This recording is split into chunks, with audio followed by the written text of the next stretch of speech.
Good afternoon, everyone. Hope all is well. So, we are going to be going live with Rafael, who is a property investor. Uh, hey, Raf, just send you an invite.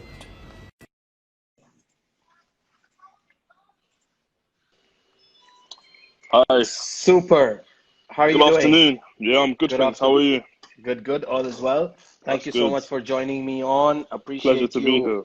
taking your time out and coming here and sharing the knowledge of what you do, how you're building your career as a property investor, and what you're doing in terms of getting to your goals. Thank you so much for coming on. Thanks for the invite. Not a Thanks for the problem. invite. Before we start, Rafael, if you can introduce yourself as to who you are and what you do, and then we can get the conversation going. Perfect. My name is Rafael. So I recently graduated last year with in business and human resources management. I'm a property investor. I've got a few deals that I'm currently working on, and I'm also a forex trader and a commodities trader also. And yeah, that's mainly what I do. I've got a few other fingers in the pies, you could say, but those are the main two things that I'm doing currently. Two main Yeah, industries that you get your income coming from. yeah, that's That's correct. good to know. Yeah, Rafael, you mentioned that you were at university and you did business business studies and human and human. resources. Yeah, that's correct. I swear I did the same thing at university, Really? but I Oh but wow. I sort of changed my track in the second year of studying business. You know, okay, it was about human resources, but I was studying uh, marketing, finance, accounting, and all that kind of Okay, stuff. And it just got to me like 2 years I was doing that, and there was very little of the human resources part that I was doing. So I okay, went to my tutor and I got my degree changed to do a combined honors into international politics and business studies together. So that interesting. was my sort of background. Um, That's good. did you always think that you wanted to become a property investor or a forex trader when you were a young kid, going to school, college? Oh, I mean, did you have that entrepreneurship mindset from the start, or was that something you built on later on in life? I mean, when a lot of kids are young, they go to school, they aspire to be a doctor, a lawyer, an architect, an engineer. So was this something that you were into, or no, from the start you were into an entrepreneurship mindset? Yeah, definitely, definitely. I would say since a child, I've always had that entrepreneurial mindset. I've just always been fascinated with the idea of business. My mum and both of my parents were business owners, so I always was around business. A lot of my family were involved in having their own businesses in property, so I was definitely keen on the idea. In secondary school, I even used to have my own little tuck shop, you could say, selling No way. cookies, Lucasades. Outside, So outside school. no, in school. No So way. yeah, so I've been doing that. I've always had that mindset. I've always wanted to be my own boss and just do things on my term in the sense that I can run an organization. I've just got that leadership mentality, I would say. So I've always been interested in entrepreneurship, definitely. That's great. Going So, to coming Yep, from university and you finished business studies and human resources, which is yeah. technically getting into sort of recruitment and and dealing with people in their employment and all that kind of stuff. So, how did you sort of change from that mindset and then get into property investing and property and forex trading? What sort of changed track? I would say that's a good question. University was more of a learning experience. When I went to uni, I always knew since young that I wanted to be my own boss. I wanted to be an entrepreneur, but I also wanted to get a degree just to Got you. have that in my arsenal, just as you could say, as a plan B, something to fall back on in the worst case scenario that I wasn't successful with my ventures. So, bearing in mind, How having much of that was peer pressure from parents? I would say probably at least 70%. So 70%. thirty Yeah. percent was your mindset that if I fall Yeah. back on something, there's something for me Yeah. to do. Yeah. But to be honest, even though it was peer pressure, I agreed with it as well. Good. Just because it's good to have something to fall back on. Like it's always good to have Absolutely. like worst case scenario. So that was part of that. I would say changing the course from the business and human resources to the property was a good decision for me because I did an internship in human resources in a council for six Okay. months, and Okay. I really hated it. I really hated it. Yeah, I hated it so much. I What enjoyed what it. what what what made you realize that this is not for me?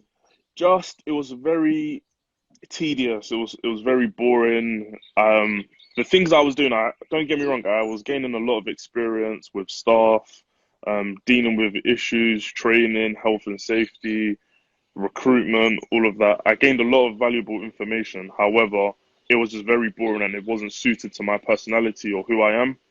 Gotcha. And I woke up every day thinking I don't And want to did be that here. make you realize that you wasted 3 years of your time at Not university? necessarily, not Okay. necessarily, because with the business and human resources, that's allowed me to effectively manage employees. And obviously, as I want to establish successful companies in the future, that degree has allowed me to learn the theoretical side of managing employees, I would say. So it Absolutely. was, I'm happy. I don't regret it one day because I made a lot of experience, valuable experiences, met a lot of Absolutely. good people along the way, a lot of important life lessons also from going to university. So it's not something that I regret. Yeah. That's good to know. So Yeah. when did you jump on the bandwagon of becoming a property investor?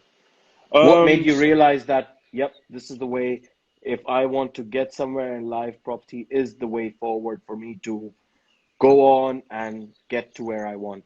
funnily enough, when I was in secondary school, one of my teachers, she was quite strict, but she had a soft spot with me. She told me, Rafael, if you ever want to be wealthy in life, you need to invest in property. So I took that on board. I didn't really, it didn't, it's kind of like a seed. The seed was planted, but it didn't really bring forth any fruits, I would say, until last year when I decided to actively invest in myself, invest in my property education, networking.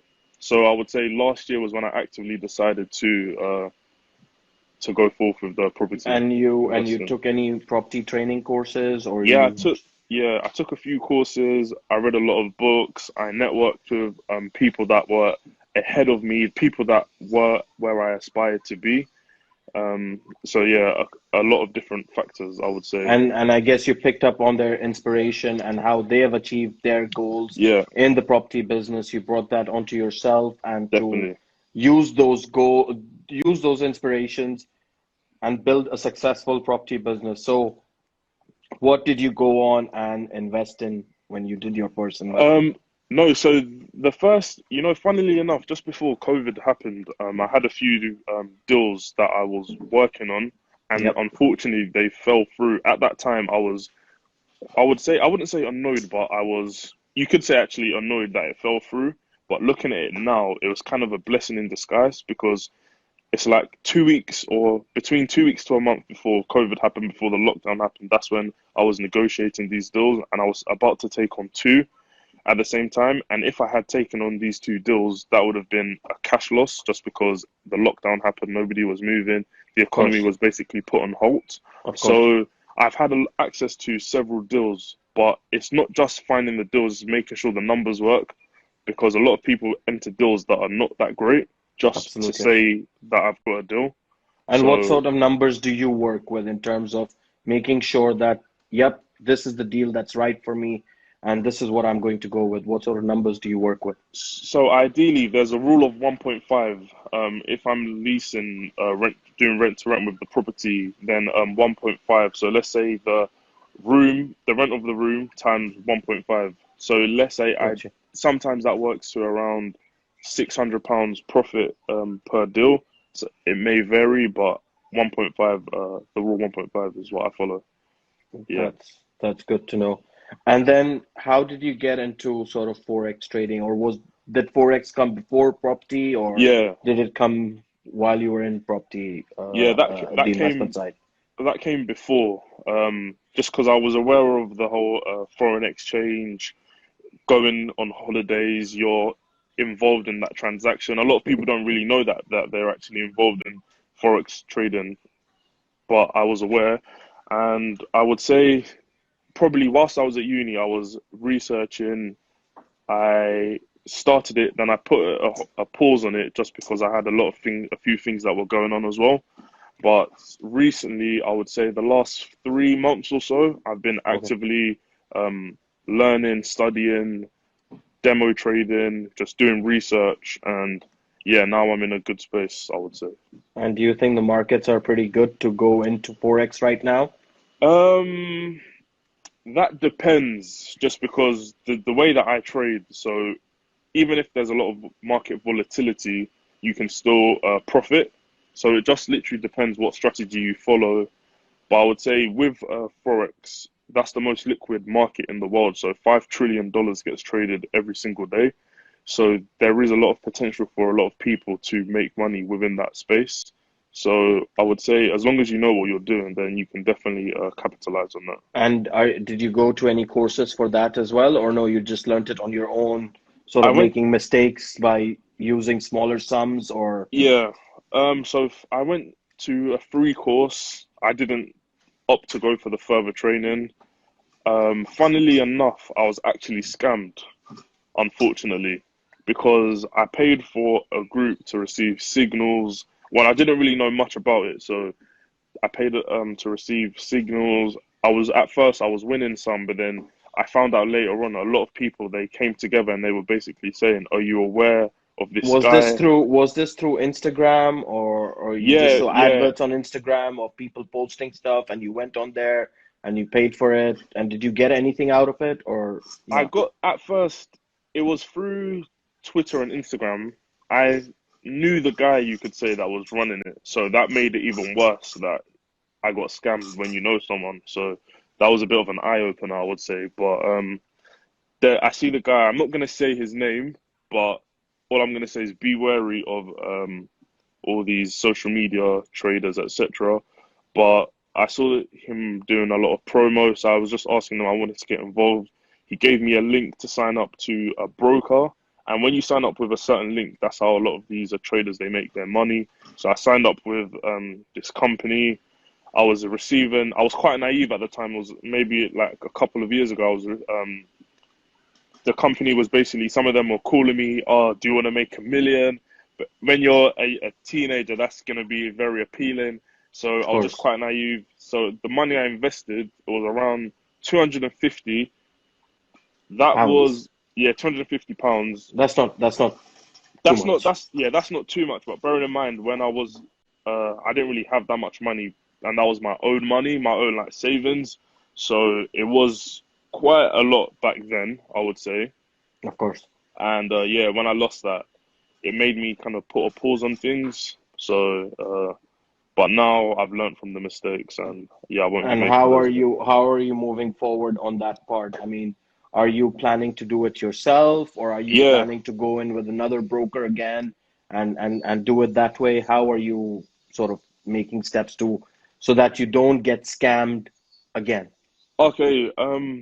The way that I'm doing it is I'm learning a lot by independently. I've got a few people that we basically hold each other accountable. So we analyze charts together.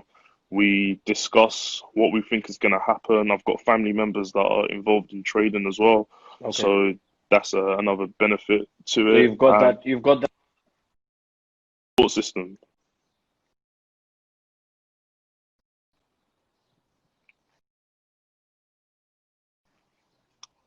Oh, Getting sorry. into. There was a bit of a disconnection. I Sorry, didn't hear. apologies for that. So I was No just asking, problem. like, now that you've got your family and your friends around who are doing that sort of stuff, why Yeah. didn't you take that advice from them in the first place?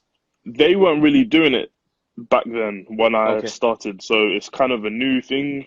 But the where we are, I would say I'm not completely advanced. However, I am consistent in my wins and my analysis, and I've actually been documenting a few of them. So I will be posting some of the analysis that I've been doing to show people that what I'm doing is actually But factual and I'm not just like making up. they should take this analysis by a pinch of salt, right?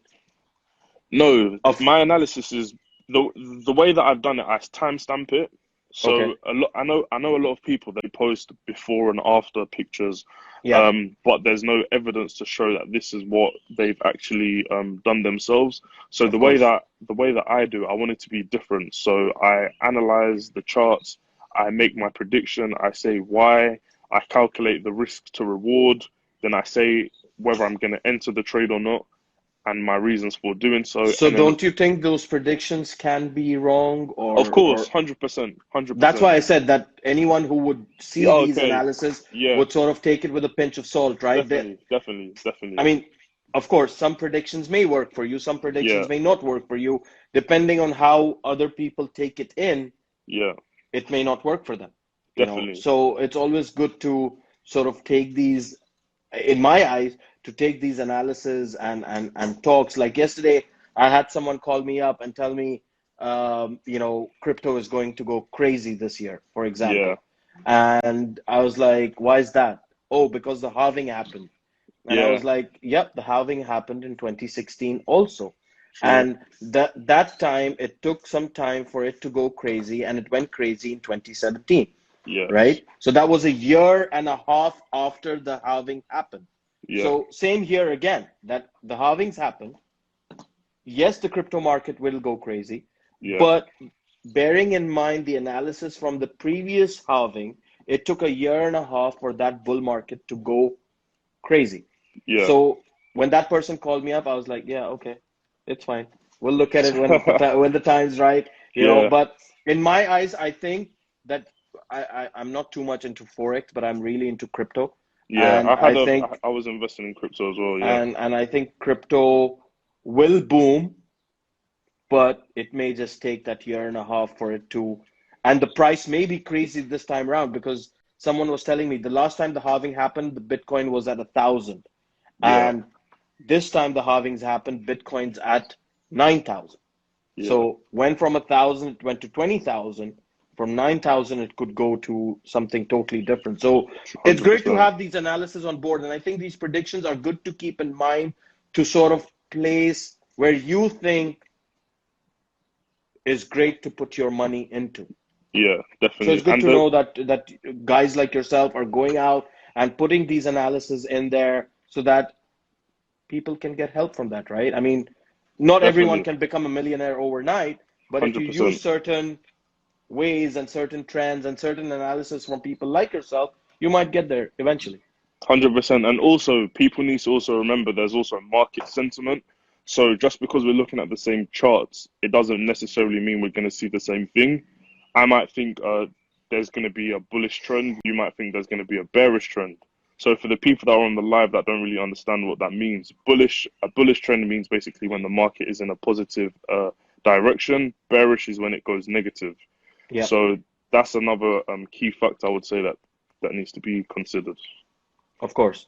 Yeah. So coming back to property and the fact that you're into forex as well, which one do you think that you want to pursue more in life to get where you want to in terms of achieving your goals? I would say if I had to pick one, I would say property, just because that is a vehicle that many millionaires, billionaires have in their portfolio, in Of their course. Sorry, I've got hi my there. daughter here today at the Hi there. office, so yeah, Yeah.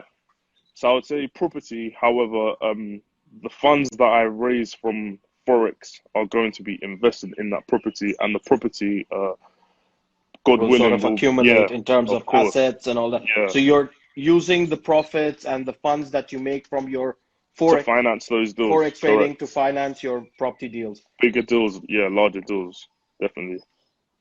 In in your eyes, what's the right investment in property right now? What kind of investment Hmm. are you looking forward to?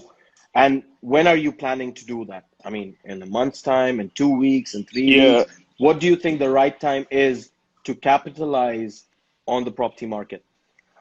I would say in terms of the right time, you that is a very good question. That is a very good question. I think it all depends on the individual because the right time might be relative. It's really relative in the sense that you might have access to a lot of finance, so you might be able to pursue larger commercial deals. However, smaller investors may have to wait for the market to completely bottom out before they can pursue, let's say, single let deals. Of So course. it literally depends on the amount of finance you have available, and also if the deal stacks up. Just because even in times, let's say now that the market hasn't completely bottomed out, there still In might be your eyes, very good deals. what's a market bottom? I mean, what, 20%, 30%, Yeah, 40%? if prices drop, I would say maybe 20%. Then that's a good area, a good place, I would say, to start looking. But nevertheless, there are deals currently going on. I know a lot of investors that are profiting off this uncertainty, just Of because in course, times of uncertainty, there's always opportunity. of course, So 100%. I would say all it just depends on each individual And and how Rafael, they can where do analyze the you deal. go and find your deals? Is it auctions? Is it estate Yeah, agents? Is it like a word of mouth? Or, how do you go and source your deals? there are many different avenues, as you mentioned: auctions, estate agents, direct to vendor, deals get brought to me, word of mouth, networking. There's so many different avenues. So it just depends which suits you as a person. For Of course, example, there might be someone that's an introvert that doesn't really like speaking to people, so they might have to do all their deals online. However, with me, I'm quite an outgoing person. I like to speak to people, so I might see a potential house that's run down. I might knock on the door to speak to the owner. I might go to an estate agent. I might, even if you're going for a coffee, going to the gym, and you start conversation with people, just let them know who you are, what you do, and you never know where an opportunity may arise from. of course. Yeah. Um, How about you? Where do you source deals?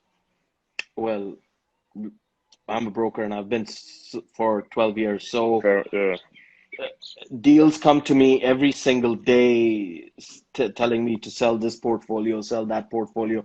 But it's the point that what, like you mentioned, as a broker as well, I need to see whether pitching that property to a certain individual is going to be price point right for me yes, to pitch it and to sort of nail it in one go. If if that deal stays with you for a long period of time, then there's something wrong with the price. It can't be the location because yeah, UK as itself is the best location to invest in property in the world. So the only reason that a deal stays on your books for so long is because the price is not right. yeah. So again, every day you get those calls and you know just yesterday I had like 3 4 deals coming to me. The whole day there was nothing, and then at the end of the day, all of a sudden I've got something in Reading, something in Ealing, something in the Southwest. So it all just comes to but to pick the right stuff that is going to sell at the right point is your decision. Yeah, Like picking the right property for the right investment at the right time so that you make the profit when you buy the property, not when you sell the property, definitely, definitely. you know? Yeah, So you have to 100%. analyze those points. I mean, my conversation yesterday with someone was, they had like 60, 70,000 pounds cash and they were sitting on it. And they asked me whether to get into this rent to rent and short let sort of business. And I was like, you're going to lose all your money. Really? Why'd you say that? Rent to rent, okay, I understand that there are people who will want to rent, but then will the landlords give you that sort of price? Because rent to rent is technically guaranteed rent, right? Yeah, And you tend to take it at a lower level so that you can make a profit at a higher level, giving it to someone else, and yeah. you get that rent. That's one way to So look at fine, it. maybe Yeah, that market might still be there. But in terms of short lets, I mean, the whole discussion was on the fact of how I see the whole COVID and lockdown and how that whole sentiment is moving around us. Sort of, people are talking about the second wave starting November, December, January, February. And if that second wave does come through, then how is the short let market going to be? Yeah. How is the hospitality market going to be? So all those things, in fact. So I was just telling them that if you've got this 60, 70,000 pounds cash, go to an auction, buy a Yeah. property, do it up, sell it, you know, and that's how you build your portfolio rather than getting into rent to rent and short let where you may lose your money. You I rather think, put that into an asset where you do it up, you have it, you refinance it, you get your money out, and you move on. And yeah. at the end of it, you have got a solid asset with you. Whereas rent to rent or a short let, it's not your property. You're just doing it as a service for a landlord or another person who may benefit from that, but you may not benefit from it and you may end up losing your money. So I think those are all my sort of analysis of how the market is going to be, where it's going to be, how it's going to sort of move from now until if we do hit that second wave and if there is that second wave, you know. But Yeah. the possibilities of that happening are, from what I see and how the reports are going, since this whole thing has started about COVID and lockdown and all that kind of stuff, I've sort of listened to a lot of people out there who've spoken about their outrage on the whole thing being a conspiracy against humanity, all that kind of stuff. So I don't want to get into there right now, Yeah. but it's all those facts that you have to look at to sort of make your decisions. And I think if you're sitting on that much amount of cash right now, then go out and buy yourself a property. It's the best thing that you can do right now, rather than putting your money into rent to rent. And I know rent to rent is a small investment and buying a property is a larger investment. But that larger investment in the longer run will definitely pay off better than a rent to rent where there are chances that you might lose some or all of your money. I agree with you to an extent. I would say, in terms of all investment, every investment is a risk. There's a risk that you might Of lose course. what you invested and lose your capital. However, with rent to rent, I think that's also there is a bit of security in that, in the sense that if anything does go wrong, your liability is limited because you don't own that asset. You're just controlling the asset. Because if you look at Uber, for example, there's many business models such as Uber, Airbnb, Amazon, that they don't own the assets that they're basically managing, they're controlling it. Can I just say something out here right now? Yes, Airbnb has been shut for the last 3 months. yes, and that relates to the short let market, as you That's mentioned. How? that is exactly where this whole I know, I understand. Look, the rent to rent market will stay there because people will want a house to rent. Yeah, People will want an apartment to rent, a flat to rent, all that kind of stuff. HMOs will always be there. But the fact is that just gearing up yourself for the worst case scenario, that if it does not happen and if there is that second wave, what then? Just to so my analogy is that if you have the money and if you're sitting on that much amount of cash, go out and buy yourself a property, get your finances in and flip that property or hold it, rent it out. yeah, And you could do a rent to rent on that also. true. You could sell it to an investor, take it back from that investor and provide them guaranteed rent. So you have two streams of income. One is the flip, one is the rent to rent that you sell it to the investor. But you've got to sort of make that strategy and build that strategy in a way that you don't get burned. I agree with you that money sat in the bank should definitely be invested, because currently interest rates are nearly negative, and there's Yep, even talks that it could go into negative figures. So I of think there's certain countries within the EU, I believe Sweden maybe, and some others that are currently in negative interest. So that money, what you'll actually be charged to keep your money in the bank. So that money is not working for you. So you definitely need to get the money out there, course, working, making more money for you. absolutely, However, I don't think rent to rent is completely dead, just because, as you mentioned, people are going to need a place to stay. They are going to need to downsize. A lot of people have lost their jobs. So a lot of people that, let's say they're renting one bed, two bed flats, they might not be able to afford that anymore. They might need to downsize. So having a accommodation in a professional sharing accommodation, as HMO, might be the best option for them. of course. In terms of short-term lets, with the Airbnb industry, I agree with you. That market is on pause right now, just because no one really knows what's happening. Tourism is quite dead, so I wouldn't really invest in that right now. But in terms of purchasing properties from auctions, that's one way to look at it. And I would suggest, yeah, if you have money sat in the bank, definitely go out there looking for deals and invest that money. 100%. Absolutely. Rafael, 100%. it's been a great conversation having you here talking Thank about you. It's a different pleasure. strategies on property investment, on forex trading. You know, thank you for sharing all that knowledge. But It's before a you go, pleasure. I do this with all my guests that come on here, you know, to share a bit of positive energy. There's a lot of negative sentiment around us with the lockdown, the COVID, the social distancing, you know, all that kind of stuff, people losing their jobs, businesses going bust. What sort of positive advice would you like to share with them so that they can take that on board and move away from all that negative sentiment and move forward and take that positive advice on board and move forward in life?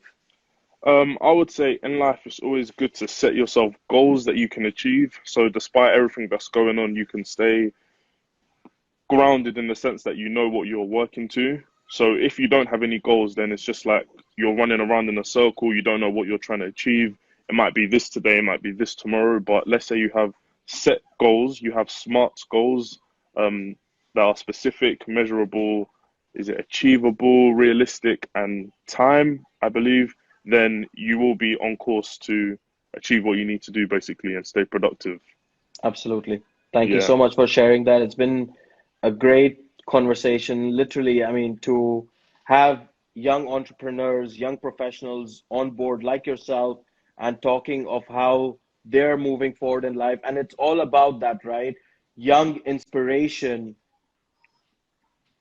giving that positivity to other younger people out there to achieve their goals and their motives in life so that they can get to where they want. So thank you so much for coming on here and thank you. sharing It's what a you've pleasure. learned in life and how you're sort of moving forward. And I wish you all the best in whatever you're doing in your career, Likewise. Thank you. in your property journey, your Forex journey. I would love to get some tips from you about Forex. So do send them across with Definitely your will do. analysis and Will signals. So do. I'll be looking forward to that. Thank you Will so do. much, Rafael. Will do. Before you go, I was just gonna say, Sure. it would be good if you save the live just in case some people missed it. Yep, it's going to And be so it's going to be live on my profile for the next, I would say, 1 hour. This whole live will be on there, okay, but then my perfect. team is going to remove it, record it, edit it, and then put it on back within the day or two, Okay which will then. just be a few highlights of like 10 minutes of the conversation. But if someone does want to listen to the whole conversation, they can go on my YouTube channel, BTH Properties, and find the full conversation of what we've spoken about today. But that will Okay, be in a day or two's time. But I'll send that's you a great. message. You will see it when it comes on. Perfect. That's great. Thank you all, Super. everyone, for tuning in as well. That's great. Thank you, Rafael. Take Have a care. good day. Thank you. You Bye. too. Bye. So that was Rafael, a young entrepreneur, business, property investor, Forex trader. Do check him out if you want any advice on how he started his journey into property investment, into Forex trading. Give him a shout out, DM him, and I'm sure he'll be able to help. But thank you so much to Rafael for joining me today. And thank you to all the viewers that tuned in. It's been a pleasure to have you and sharing this amazing piece of knowledge, facts, positivity. I mean, it's a great start to an amazing Tuesday today. You know, enjoy whatever you're doing. It's all about inspiring the young, the old, the middle aged to leave all that negativity. And this is why I do this. This is exactly why I do my live sessions, to provide and share the knowledge to everyone out there seeking it. So thank you so much for tuning in. Have a great Tuesday, whatever you're doing. Take care. Bye bye.